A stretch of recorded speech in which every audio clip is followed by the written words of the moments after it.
Halo teman-teman semua, kembali lagi bersama aku Adi di channel Internet Planner ID.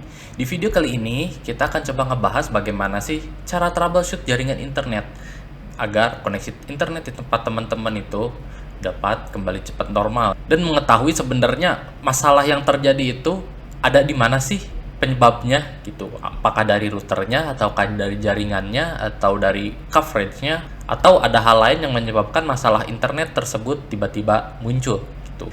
Hal-hal yang saya share di sini adalah pengalaman pribadi dari saya pribadi ya, yang bekerja sebagai IT support, di mana pekerjaan saya sehari-hari ini memastikan semua layanan di tempat saya bekerja itu berjalan dengan baik, baik di tempat saya yang berada di apartemen, di hotel, ataupun di office-office kecil menengah gitu.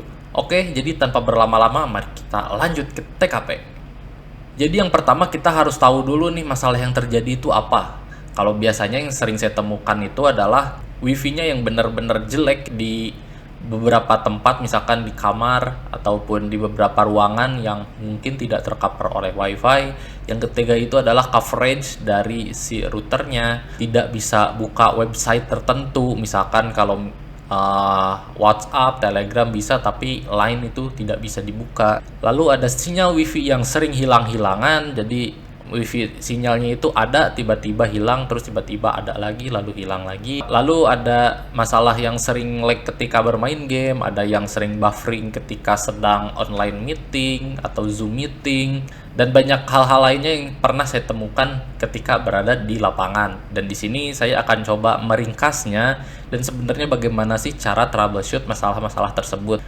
Mungkin dengan cara ini dapat mempercepat teman-teman ketika sedang ada gangguan. Mungkin ketika lapor ke ISP, si teknisinya itu ada jeda waktu dulu, misalkan sejam atau 2 jam untuk datang ke tempat Anda. Nah, Anda ini selama 1-2 jam ini kan cuma diem aja, jadinya nih nggak melakukan aktivitas di internet. Nah, mungkin dengan cara ini bisa membantu teman-teman untuk mengetahui nih step by stepnya bagaimana cara perbaikannya sebagai seorang IT support gitu.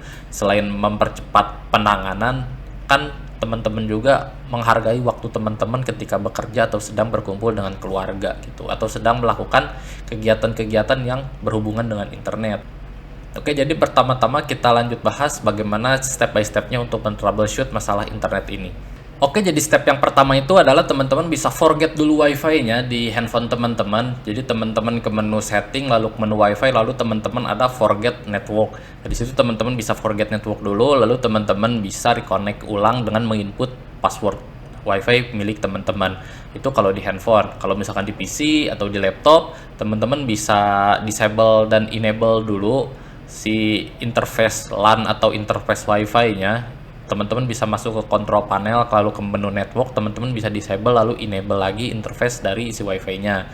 Mungkin dengan cara itu akan merefresh IP dari perangkat teman-teman yang diberikan dari si router utama. Jadi nanti teman-teman ketika sudah melakukan itu akan mendapat IP baru dari si router gitu. Jadi semacam merefresh IP-nya. Lalu jika langkah itu masih belum bisa, teman-teman bisa melakukan langkah yang kedua. Yang mana langkah yang kedua ini adalah teman-teman harus merestart dulu semua komponen networking di tempat teman-teman.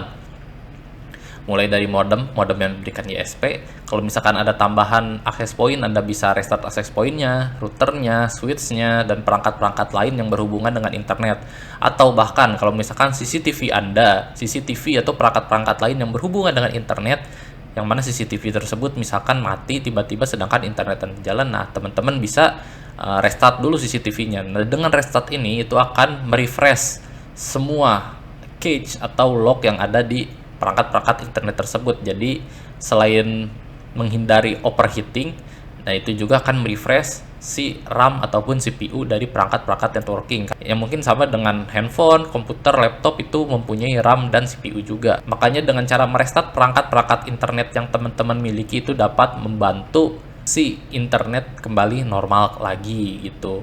Nah, caranya gimana merestartnya? Teman-teman bisa cabut colok power listriknya. Jadi teman-teman bisa cabut dulu nih power listrik dari perangkat-perangkat internet teman-teman, lalu ditahan 1-2 menit dengan alasan agar si perangkat yang misalkan panas itu enggak terlalu panas lagi gitu, enggak overheat dulu gitu. Jadi biarkan dingin sebentar lalu dicolokkan lagi. Nah, biasanya dengan cara itu internet yang lambat-lambat itu biasanya langsung normal lagi gitu.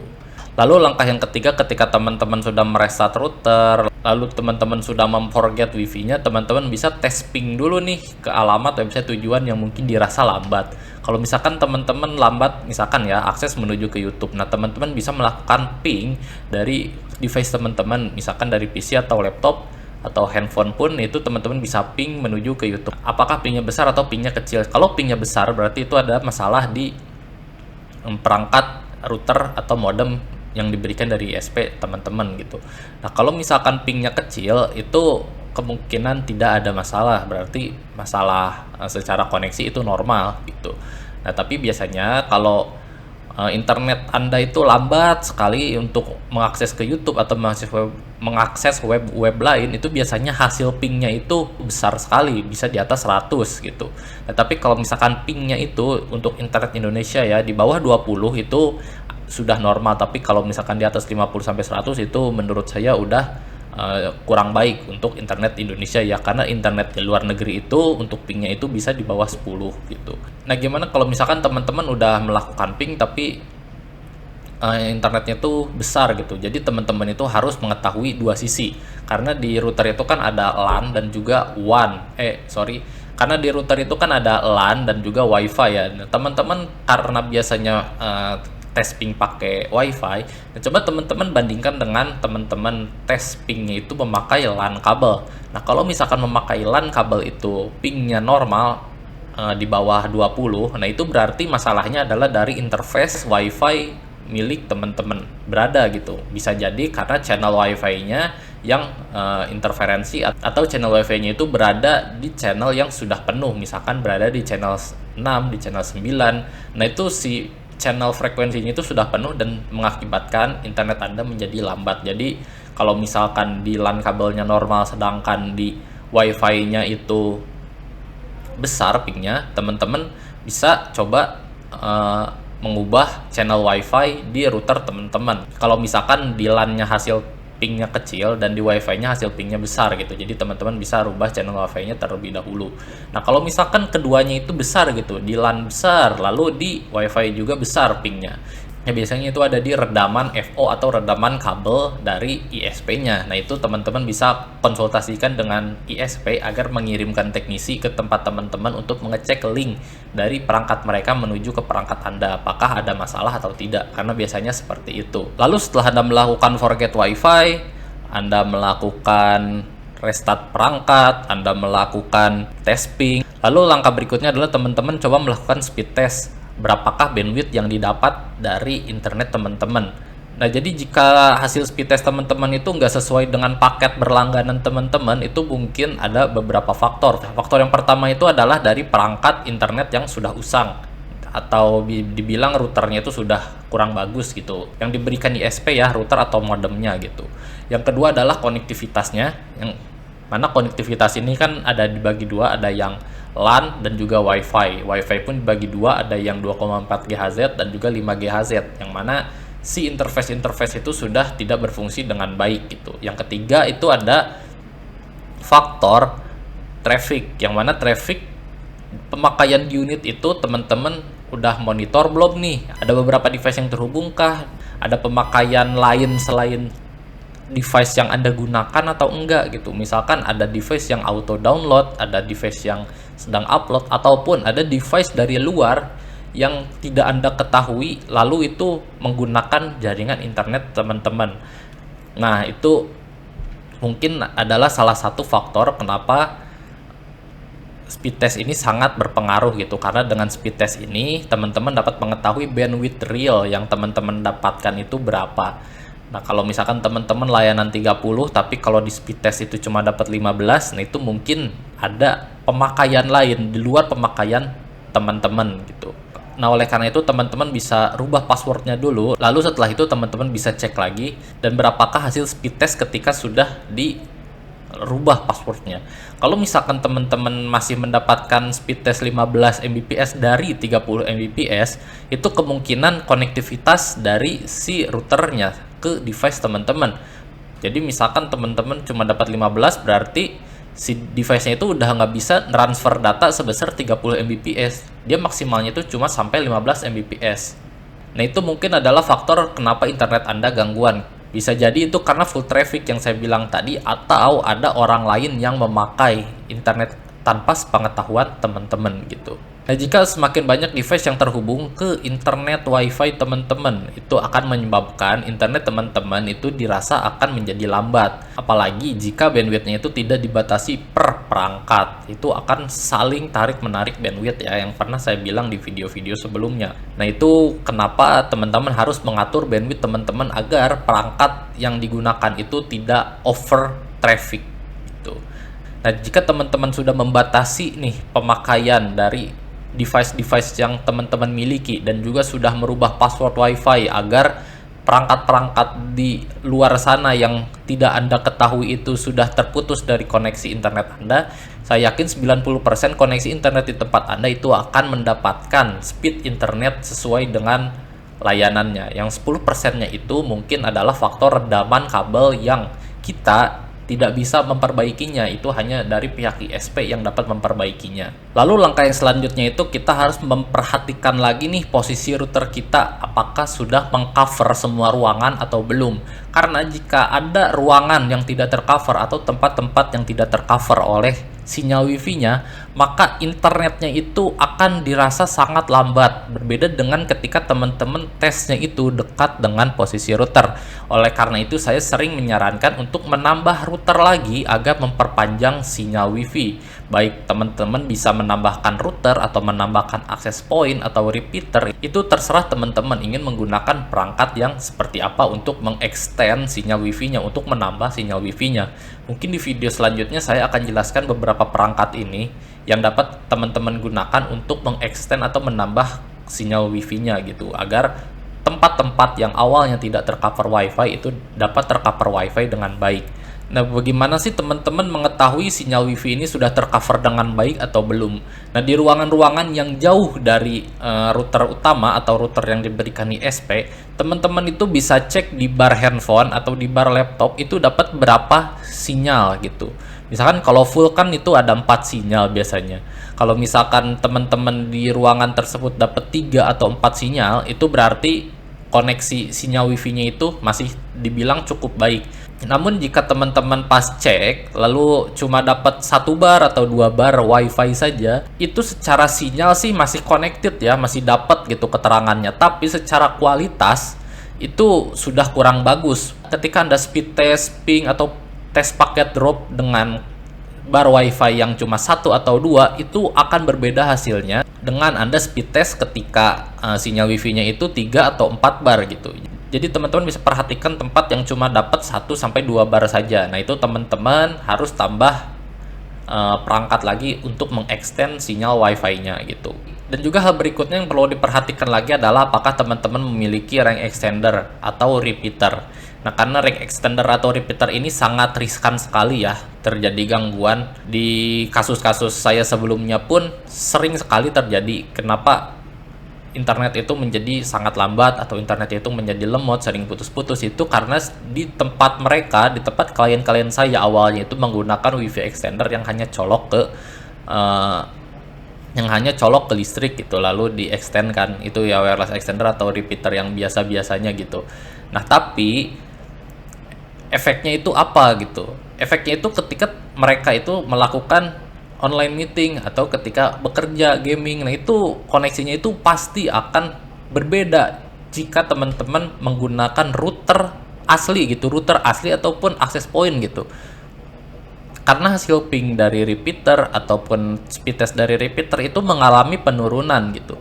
Jadi biasanya teman-teman kalau speed test di router utama itu misalkan 30 Mbps, tapi kalau menggunakan range extender itu jadi 15 Mbps. Pingnya pun berbeda. Kalau misalkan pingnya itu biasanya kalau di router utama 20, di repeater itu bisa sampai 30 atau 40. Nah, itu sangat tidak direkomendasikan ya untuk teman-teman menggunakan range extender atau repeater untuk kegiatan teman-teman yang benar-benar berat gitu, seperti bekerja, belajar, ataupun bermain game, itu sangat tidak direkomendasikan. Berbeda halnya jika teman-teman itu menggunakan internetnya itu cuma untuk main sosmed atau YouTube, itu pakai range extender atau repeater itu masih oke gitu. Tapi kalau untuk kerjaan atau untuk belajar online dan lain-lain, itu menurut saya mending teman-teman pakai router aja, nggak usah pakai rack extender lagi, karena kualitasnya itu jauh banget di bawah router ISP gitu hasil yang diberikannya itu. Lalu berikutnya coba perhatikan lagi router teman-teman itu udah diposisikan dengan baik atau belum gitu. Dan coba usahakan jauhkan router teman-teman atau perangkat internet milik teman-teman itu dari microwave, kulkas, bahan-bahan yang terbuat dari kaca, lalu posisi router yang di dalam lemari ataupun posisi routernya yang di bawah sofa dan lain-lainnya. Nah itu teman-teman coba perhatikan lagi deh, karena dengan teman-teman menaruh posisi router di tempat seperti itu akan menghalangi sinyal wifi untuk bekerja lebih baik lagi. Jadi usahakan teman-teman itu menaruh perangkat internet milik teman-teman itu di ruangan terbuka. Kalau bisa di dinding ataupun di plafon yang posisinya itu ada di ruang sentral Anda, di tengah-tengah ruangan Anda. Saya nggak tahu ruangan sentral teman-teman itu ada di mana. Yang penting itu yang bisa mencangkup ke keseluruhan unit Anda atau keseluruhan tempat Anda gitu. Jadi ketika ditaruh di tengah-tengah itu sinyalnya akan menyebar secara luas gitu. Beda halnya jika teman-teman menaruhnya di pojok ruangan. Itu sinyalnya mungkin akan dapat di ruangan tersebut, tapi di ruangan yang jauh dari router utama itu tidak akan dapat sinyal wifi-nya gitu. Lalu yang terakhir itu adalah teman-teman bisa rubah channel wifi-nya. Jadi teman-teman harus masuk ke routernya lalu mengubah channel wifi-nya. Mungkin ini agak ribet, tapi ini adalah salah satu cara untuk memperbaiki sinyal wifi di tempat teman-teman gitu. Kalau misalkan teman-teman masih pakai router yang standar atau masih yang 2,4 GHz itu ya teman-teman mau nggak mau harus melakukan step seperti ini. Beda halnya jika teman-teman menggunakan router yang sudah support Wi-Fi 5 GHz ataupun Wi-Fi 6. Nah itu teman-teman mungkin nggak akan terlalu sering untuk melakukan perpindahan channel seperti router yang 2,4 GHz. Dengan teman-teman memakai router yang sudah support 5 GHz dan Wi-Fi 6 itu akan sangat lebih baik karena masih belum banyak perangkat-perangkat yang support untuk koneksi tersebut gitu. Banyak sekarang perangkat kayak smart home atau perangkat-perangkat elektronik itu menggunakan sinyal di frekuensi 2,4 GHz. Nah, untuk menghindari tabrakan antar channel di 2,4 GHz, pakai router yang sudah support 5 GHz atau Wi-Fi 6 itu adalah solusi terbaik untuk penggunaan Wi-Fi.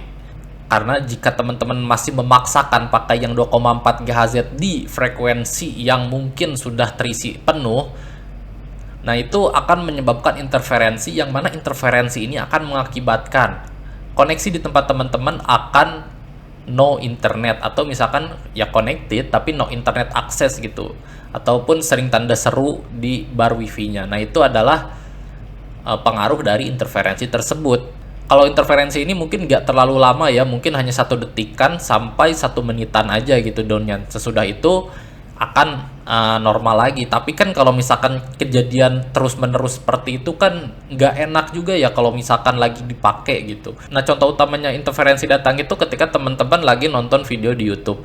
Lalu video di YouTube itu teman-teman pilih yang resolusinya 1080 misalkan. Nah tiba-tiba ketika dipakai si video itu tiba-tiba blur, turun koneksinya, ngedrop. Nah itu adalah salah satu faktor dari interferensi tersebut gitu.